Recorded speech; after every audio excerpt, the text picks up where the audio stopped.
नमस्कार मित्रों, आपका स्वागत है आपके अपने चैनल सुरभि सेवा में। मैं आपका होस्ट सुरेंद्र कुमार शर्मा एक बार फिर से आप सभी के समक्ष हाजिर हूँ। आज हम बात करेंगे गीता के द्वितीय अध्याय सांख्य योग के श्लोक 12, 13 और 14 नंबर के श्लोक पे। इसको मैं संक्षिप्त में समझाऊंगा, लेकिन फिर भी मैं इतनी गहनता से समझाने की चेष्टा करता हूँ कि आपको एक एक चीज़ इसकी समझ में आए। आइए हम स्टार्ट करते हैं। न त्वेवाहम जातु नासम न त्वम नेमिचनादिपः न चैव न भविष्यामः सर्वे वै मतः परम। श्री भगवान बोले कि न तो ऐसा ही है कि मैं किसी काल में नहीं था, या तू नहीं था अथवा ये राजा लोग नहीं थे, और न ऐसा ही है कि उससे आगे हम सब नहीं रहेंगे। इसमें भगवान ने आत्मरूप से सबकी नित्यता सिद्ध करके यह भाव दिखलाया है कि तुम जिनके नाश की आशंका कर रहे हो, सबका यह तुम्हारा हमारा कभी भी किसी भी काल में अभाव नहीं है। वर्तमान शरीरों की उत्पत्ति के पहले भी हम सब थे और इसके बाद भी हम रहने वाले हैं। शरीरों के नाश से आत्मा का नाश नहीं होता है, अतएव नाश की आशंका से इन सब के लिए शोक करना उचित नहीं है। अगले वाले श्लोक में बोल रहे हैं कि देहिनो अस्मिन यथा देहे कौमारम यौवनम जरा तथा देहांतर प्राप्तिर्धिस्तत्र न मुह्यति। जैसे जीवात्मा के इस देह में बालकपन, जवानी और वृद्धावस्था होती है, वैसे ही अन्य शरीर की प्राप्ति होती है। इस विषय में धीर पुरुष मोहित नहीं होता। इसमें भगवान ने यह भाव दिखलाया कि इसमें आत्मा को विकारी मानकर एक शरीर से दूसरे शरीर में जाते आते समय उसे कष्ट होने की आशंका से जो अज्ञानी जन शोक किया करते हैं, उसको भगवान ने अनुचित बतलाया है। वे कहते हैं कि जिस प्रकार बालकपन, जवानी और जरा अवस्थाएं वास्तव में आत्मा की नहीं होती, स्थूल सूक्ष्म शरीर की होती है और आत्मा में उसका आरोप किया जाता है, उसी प्रकार एक शरीर से दूसरे शरीर में जाना आना भी वास्तव में आत्मा का नहीं होता, सूक्ष्म शरीर का ही होता है और उसका आरोप आत्मा पर किया जाता है। अतएव इस तत्व को न जानने वाले अज्ञानी जन ही देहांतर की प्राप्ति में शोक करते हैं, धीर पुरुष नहीं करते, क्योंकि उनकी दृष्टि में आत्मा का शरीर से कोई संबंध नहीं है। इसलिए तुम्हारा शोक करना बिल्कुल भी उचित नहीं है। अगले वाले श्लोक में बोल रहे हैं कि मात्रा स्प्रशास्तु कौन्तेय शीतोष्ण सुख दुग्धाः आगमा पाइनो अनित्यास्ता तितिक्षु भारत। हे कुंती पुत्र अर्जुन, सर्दी, गर्मी और सुख दुख को देने वाले इंद्रिय और विषयों के संयोग तो उत्पत्ति, विनाशशील और अनित्य हैं, इसलिए हे भारत उनको तू सहन कर। अब इसमें शीतोष्ण दुखदा कहने का क्या अभिप्राय है? शीत, उष्ण और सुख दुख सब शब्द यहाँ सभी द्वंद्वों के उपलक्षण हैं।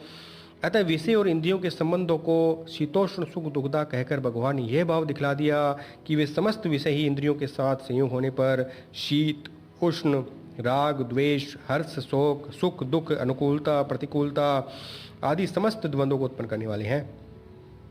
उनमें तो नित्य बुद्धि होने से ही नाना प्रकार के विकारों की उत्पत्ति होती है। अतएव उनको अनित्य समझकर उनके संग से तुम्हें किसी प्रकार भी विकार युक्त नहीं होना चाहिए। अब इसमें एक प्रश्न ये उठता है कि इंद्रियों के साथ विषयों के संयोगों को उत्पत्ति, विनाशशील और अनित्य कहकर अर्जुन को उन्हें सहन करने की आज्ञा देने का क्या अभिप्राय है? इसमें भगवान बोल रहे हैं कि ऐसी आज्ञा देकर भगवान स्पष्ट बोल रहे हैं और ये भाव दिखला रहे हैं कि सुख दुख देने वाले जो इंद्रियों के विषयों के साथ संयोग है, वे क्षण भंगुर और अनित्य हैं, इसलिए उनमें वास्तव में सुख का लेश मात्र भी नहीं है। अतः तुम उनको सहन करो, अर्थात उनको अनित्य समझकर उनके आने जाने में राग, द्वेष और हर्ष, शोक आदि जो बातें हैं उनको मत करो। बंधु बांधवों का संयोग भी इसी में आ जाता है, क्योंकि अंतःकरण और इंद्रियों के द्वारा ही अन्य विषयों की भांति उनके साथ संयोग और वियोग होता है।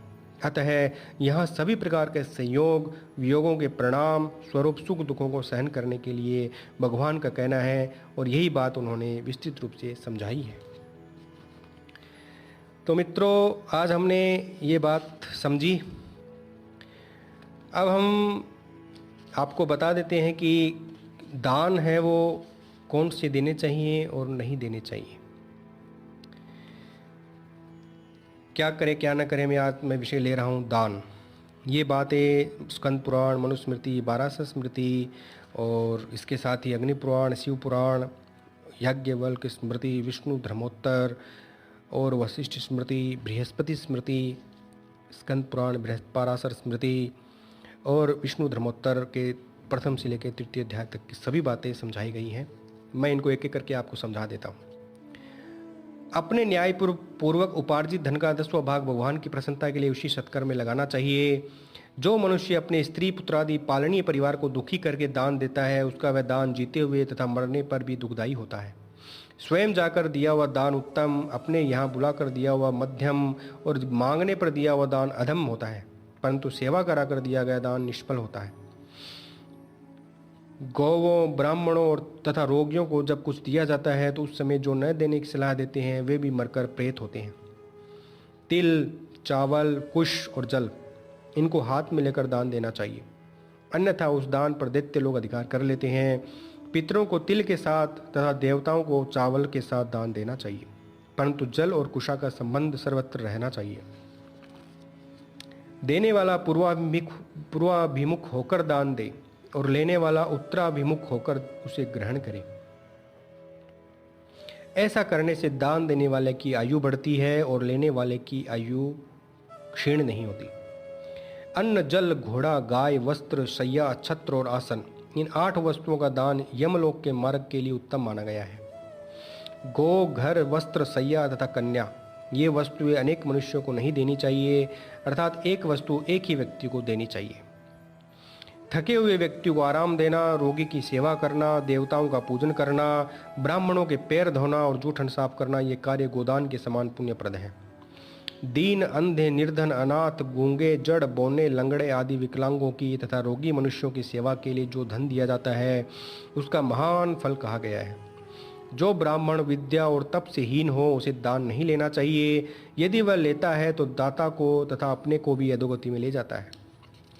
मूर्ख ब्राह्मण यदि स्वर्ण, भूमि, घोड़ा, गो, अन्न, वस्त्र, तिल और घी का दान लेता है तो वह काष्ठ के समान भस्म हो जाता है।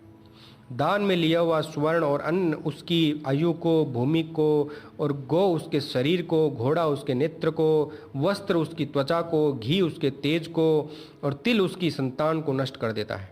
इसलिए मूर्ख ब्राह्मण किसी भी वस्तु का दान लेने से डरे, क्योंकि थोड़ा भी दान लेने से वह कीचड़ में फंसी गो के समान दुख पाता है।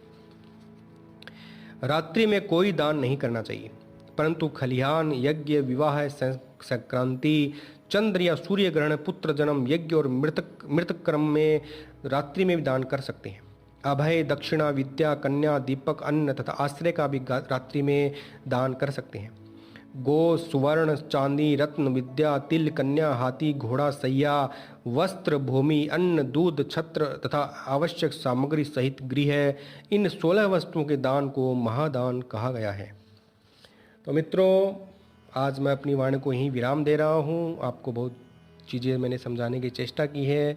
मैं आशा करता हूँ आप सभी को पसंद आई होगी और आप सभी को समझ में आई होगी। इसी चैनल के साथ बने रहिए, सब्सक्राइब, लाइक और इसको व्यूज़ दीजिए। मैं अपनी वाणी को विराम देता हूँ। आप सब गौ सेवा में बने रहिए, भागीदार बनिए, सक्रिय रहिए।